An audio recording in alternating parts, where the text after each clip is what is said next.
Begira, objektu simple bat dirudi, ezta? Baina bere barruan sekretu bat gordetzen du.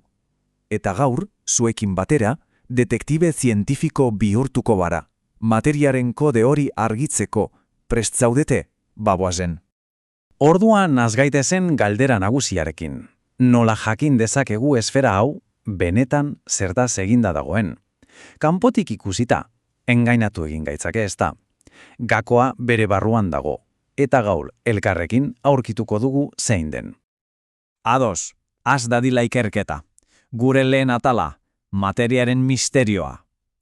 Ikusiko duzue, sustantzia bat identifikatzeko, detektibe on batek bezala arrasto egokiak behar ditugu.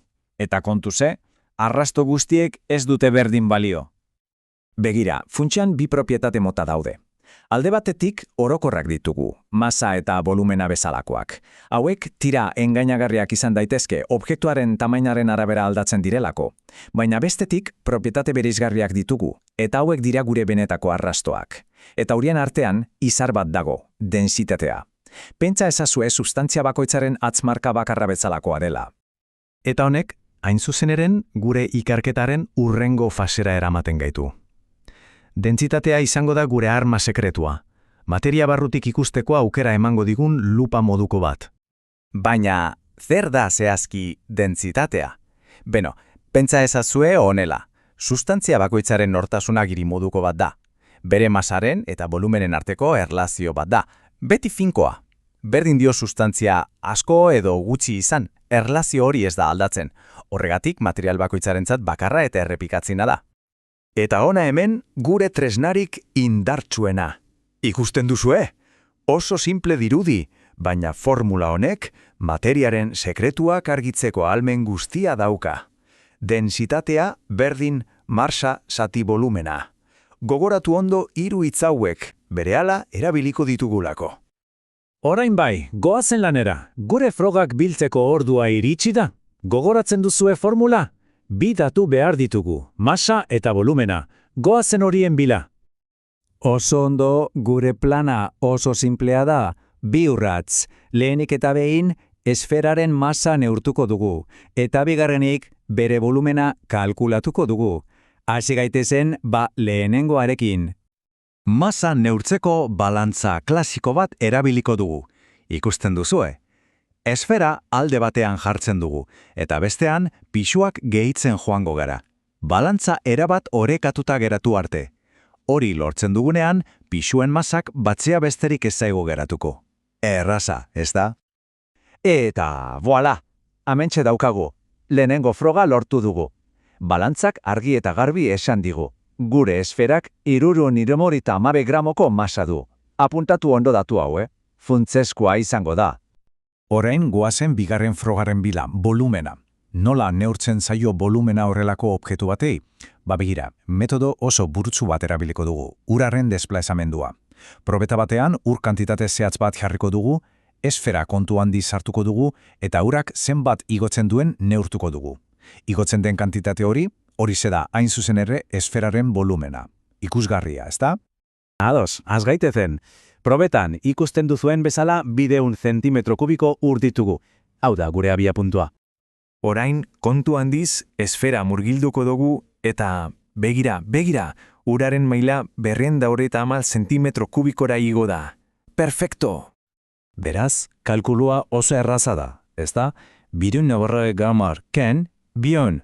Emaitza, 20 badugu gure bigarren froga.